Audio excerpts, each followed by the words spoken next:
দীর্ঘ গবেষণা করে ভানগড় কেল্লার ভৌতিক রহস্য ও সত্য ঘটনার উপর এই বাংলা অডিও বুকটি বানানো হয়েছে। ভালো লাগলে ভিডিওটি সাবস্ক্রাইব করুন এবং চ্যানেলটি শেয়ার করুন সকলের সাথে। রাজকুমারী রত্নাবতীর জীবন। ভানগড় কেল্লার রহস্যময়ী নায়িকা রাজকুমারী রত্নাবতী, ভানগড় কেল্লার কেন্দ্রীয় চরিত্র, শুধু তার অপরূপ সৌন্দর্যের জন্যই নয়, তার বুদ্ধিমত্তা, শিক্ষা এবং দৃঢ়চেতা মনোভাবের জন্যও প্রসিদ্ধ ছিলেন। তার জীবন সম্পর্কে স্থানীয় কিংবদন্তি এবং ঐতিহাসিক গল্পগুলোতে যতটুকু জানা যায়, তা থেকে তার জীবনের একটি চিত্র তৈরি করা যায়। তবে ঐতিহাসিক তথ্যের অভাবে তার জীবনের অনেক কিছুই রহস্যের আড়ালে ঢাকা। নিচে রত্নাবতীর জীবনের বিভিন্ন দিক নিয়ে বিস্তারিত আলোচনা করা হল। রত্নাবতীর জন্ম ও শৈশব। রত্নাবতী ছিলেন রাজা মাধো সিং এর কন্যা, যিনি ভানগড় কেল্লার প্রতিষ্ঠাতা এবং আম্বের, বর্তমানে জয়পুরের কাছে, রাজপরিবারের সদস্য। ১৬১৩ সালে নির্মিত ভানগড় কেল্লা তখন রাজস্থানের একটি সমৃদ্ধ রাজ্যের কেন্দ্র ছিল। স্থানীয় কিংবদন্তি অনুসারে, রত্নাবতী শৈশব থেকেই অসাধারণ রূপবতী ছিলেন। তার চোখ ছিল গভীর, চুল ছিল লম্বা ও কালো, এবং তার হাসি যেন সবাইকে মুগ্ধ করত। তিনি শুধু সৌন্দর্যের প্রতীকী ছিলেন না, তার শিক্ষার প্রতিও গভীর আগ্রহ ছিল। রাজপরিবারের সদস্য হিসেবে তিনি সংস্কৃত, গণিত, সাহিত্য এবং সঙ্গীত শিখেছিলেন। কিছু গল্পে বলা হয়, তিনি জ্যোতিষশাস্ত্র এবং আধ্যাত্মিক বিষয়েও আগ্রহী ছিলেন। তার বুদ্ধিমত্তা এবং সাহস তাকে রাজপরিবারের মধ্যে বিশেষভাবে সম্মানিত করে তুলেছিল। রত্নাবতীর ব্যক্তিত্ব ও জনপ্রিয়তা। রত্নাবতী ছিলেন দয়ালু এবং প্রজাদের প্রতি সহানুভূতিশীল। স্থানীয় লোককথায় বলা হয়, তিনি প্রায়ই গ্রামে গিয়ে দরিদ্র মানুষদের সাহায্য করতেন। তিনি বিশেষ করে নারীদের কল্যাণে কাজ করতেন এবং তাদের শিক্ষার জন্য উৎসাহ দিতেন। তার এই গুণাবলীর কারণে ভানগড়ের প্রজারা তাকে অত্যন্ত ভালোবাসত। তার সৌন্দর্যের খ্যাতি দূর দূরান্তে ছড়িয়ে পড়েছিল, এবং অনেক রাজপুত্র তাকে বিয়ের প্রস্তাব পাঠিয়েছিলেন। কিন্তু রত্নাবতী ছিলেন স্বাধীনচেতা। তিনি বিয়ের ব্যাপারে তাড়াহুড়ো করতে চাইতেন না এবং নিজের পছন্দের ওপর জোর দিতেন। এই দৃঢ়তাই পরবর্তীতে তান্ত্রিক সিংহিয়ার সঙ্গে তার সংঘাতের কারণ হয়ে ওঠে। তান্ত্রিক সিংহিয়ার সঙ্গে সংঘাত। রত্নাবতীর জীবনের সবচেয়ে উল্লেখযোগ্য ঘটনা ছিল তান্ত্রিক সিংহিয়ার সঙ্গে তার বিরোধ। সিংহিয়া ছিলেন একজন কালো জাদুতে পারদর্শী তান্ত্রিক, যিনি ভানগড়ের কাছের একটি পাহাড়ে থাকতেন। তিনি রত্নাবতীর রূপে মুগ্ধ হয়ে তাকে নিজের করায়ত্ত করতে চেয়েছিলেন। কিন্তু রত্নাবতী তার প্রস্তাব প্রত্যাখ্যান করেন, যা সিংহিয়ার অহংকারে আঘাত হানে। একটি জনপ্রিয় গল্পে বলা হয়, সিংহিয়া রত্নাবতীকে নিয়ন্ত্রণ করার জন্য একটি সুগন্ধি তেলের শিশিতে কালো জাদু প্রয়োগ করেছিলেন। তিনি ভেবেছিলেন, রত্নাবতী এই তেল ব্যবহার করলে তার মন সিংহিয়ার বশে চলে আসবে।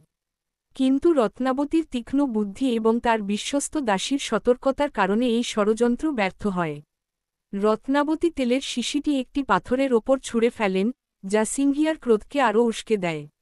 এই ঘটনার পর সিংহিয়া কেল্লার ওপর অভিশাপ দেন, যার ফলে ভানগড়ের সমস্ত বাসিন্দা, রত্নাবতী সহ, রহস্যজনকভাবে মারা যান। কিছু কিংবদন্তিতে বলা হয়, রত্নাবতী নিজেও জাদুবিদ্যায় পারদর্শী ছিলেন এবং তিনি সিংহিয়ার জাদু প্রতিহত করার চেষ্টা করেছিলেন। কিন্তু তান্ত্রিকের অভিশাপ এতটাই শক্তিশালী ছিল যে তিনি তা থেকে রক্ষা পাননি। রত্নাবতীর মৃত্যু ও উত্তরাধিকার। রত্নাবতীর মৃত্যু সম্পর্কে সঠিক তথ্য নেই। কিংবদন্তি অনুসারে, তান্ত্রিকের অভিশাপের ফলে ভানগড় কেল্লার সমস্ত মানুষ এক রাতের মধ্যে মারা যান। কেউ বলেন, রত্নাবতী কেল্লার একটি গোপন কক্ষে আত্মগোপন করেছিলেন, কিন্তু শেষ পর্যন্ত তিনিও অভিশাপের শিকার হন। তার মৃত্যুর পর ভানগড় কেল্লা পরিত্যক্ত হয়ে পড়ে, এবং স্থানীয়রা বিশ্বাস করেন, তার আত্মা এখনও কেল্লার দেয়ালে ঘুরে বেড়ায়। রত্নাবতীর জীবনের গল্প আজও ভানগড়ের স্থানীয় লোককথায় জীবিত। তাকে একজন সাহসী, বুদ্ধিমতী এবং দয়ালু রাজকুমারী হিসেবে স্মরণ করা হয়। তার সৌন্দর্য এবং তান্ত্রিকের সঙ্গে তার সংঘাতের গল্প ভানগড় কেল্লাকে ভারতের সবচেয়ে ভুতুড়ে স্থান হিসেবে পরিচিতি দিয়েছে। রত্নাবতীর ভৌতিক উপস্থিতি। স্থানীয়রা বলেন, রত্নাবতীর আত্মা এখনও কেল্লায় বিচরণ করে। কেউ কেউ দাবি করেন, রাতে কেল্লার মধ্যে একটি নারীকণ্ঠে গানের সুর শোনা যায়, যা রত্নাবতীর বলে মনে করা হয়। কেল্লার বারান্দায় তার ছায়ামূর্তি দেখা গেছে বলেও অনেকে জানিয়েছেন। এই গল্পগুলো রত্নাবতীর জীবনকে আরও রহস্যময় করে তুলেছে। উপসংহার। রত্নাবতীর জীবন ছিল সৌন্দর্য, বুদ্ধি এবং সাহসের এক অনন্য মিশ্রণ। তার জীবনের ট্র্যাজেডি এবং তান্ত্রিকের অভিশাপ তাকে ভানগড়ের ইতিহাসের একটি অবিচ্ছেদ্য অংশ করে তুলেছে। তিনি ছিলেন এমন এক নারী, যিনি নিজের স্বাধীনতা ও মর্যাদার জন্য লড়াই করেছিলেন, এবং তার গল্প আজও মানুষের মনে কৌতূহল জাগায়।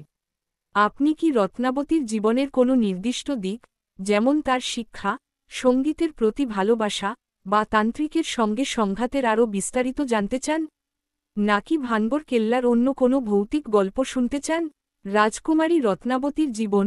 ভানগড় কেল্লার রহস্যময়ী নায়িকা রাজকুমারী রত্নাবতী, ভানগড় কেল্লার কেন্দ্রীয় চরিত্র, শুধু তার অপরূপ সৌন্দর্যের জন্যই নয়, তার বুদ্ধিমত্তা, শিক্ষা এবং দৃঢ়চেতা মনোভাবের জন্যও প্রসিদ্ধ ছিলেন।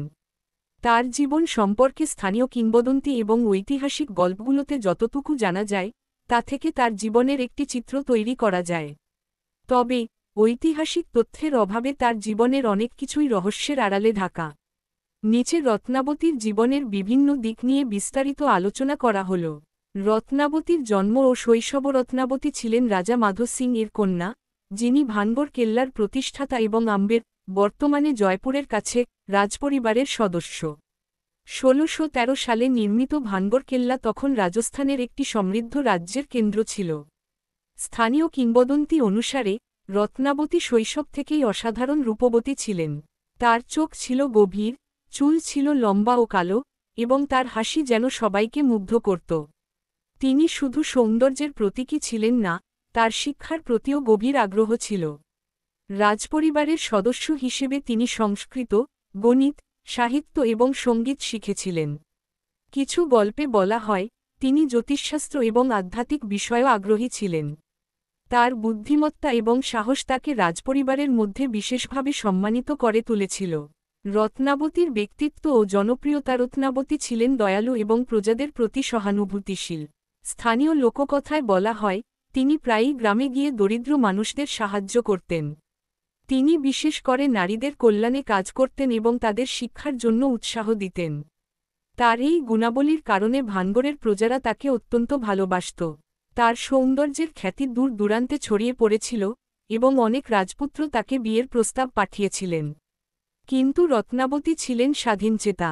তিনি বিয়ের ব্যাপারে তাড়াহুড়ো করতে চাইতেন না এবং নিজের পছন্দের ওপর জোর দিতেন। এই দৃঢ়তাই পরবর্তীতে তান্ত্রিক সিংহিয়ার সঙ্গে তার সংঘাতের কারণ হয়ে ওঠে। তান্ত্রিক সিংহিয়ার সঙ্গে সংঘাত। রত্নাবতীর জীবনের সবচেয়ে উল্লেখযোগ্য ঘটনা ছিল তান্ত্রিক সিংহিয়ার সঙ্গে তার বিরোধ। সিংহিয়া ছিলেন একজন কালো জাদুতে পারদর্শী তান্ত্রিক, যিনি ভানগড়ের কাছের একটি পাহাড়ে থাকতেন। তিনি রত্নাবতীর রূপে মুগ্ধ হয়ে তাকে নিজের করায়ত্ত করতে চেয়েছিলেন। কিন্তু রত্নাবতী তার প্রস্তাব প্রত্যাখ্যান করেন, যা সিংহিয়ার অহংকারে আঘাত হানে। একটি জনপ্রিয় গল্পে বলা হয়, সিংহিয়া রত্নাবতীকে নিয়ন্ত্রণ করার জন্য একটি সুগন্ধি তেলের শিশিতে কালো জাদু প্রয়োগ করেছিলেন। তিনি ভেবেছিলেন, রত্নাবতী এই তেল ব্যবহার করলে তার মন সিংহিয়ার বশে চলে আসবে। কিন্তু রত্নাবতীর তীক্ষ্ণ বুদ্ধি এবং তার বিশ্বস্ত দাসীর সতর্কতার কারণে এই ষড়যন্ত্র ব্যর্থ হয়। রত্নাবতী তেলের শিশিটি একটি পাথরের ওপর ছুঁড়ে ফেলেন, যা সিংহিয়ার ক্রোধকে আরও উস্কে দেয়। এই ঘটনার পর সিংহিয়া কেল্লার ওপর অভিশাপ দেন, যার ফলে ভানগড়ের সমস্ত বাসিন্দা, রত্নাবতী সহ, রহস্যজনকভাবে মারা যান। কিছু কিংবদন্তিতে বলা হয়, রত্নাবতী নিজেও জাদুবিদ্যায় পারদর্শী ছিলেন এবং তিনি সিংহিয়ার জাদু প্রতিহত করার চেষ্টা করেছিলেন। কিন্তু তান্ত্রিকের অভিশাপ এতটাই শক্তিশালী ছিল যে তিনি তা থেকে রক্ষা পাননি। রত্নাবতীর মৃত্যু ও উত্তরাধিকার। রত্নাবতীর মৃত্যু সম্পর্কে সঠিক তথ্য নেই। কিংবদন্তি অনুসারে, তান্ত্রিকের অভিশাপের ফলে ভানগড় কেল্লার সমস্ত মানুষ এক রাতের মধ্যে মারা যান। কেউ বলেন, রত্নাবতী কেল্লার একটি গোপন কক্ষে আত্মগোপন করেছিলেন, কিন্তু শেষ পর্যন্ত তিনিও অভিশাপের শিকার হন।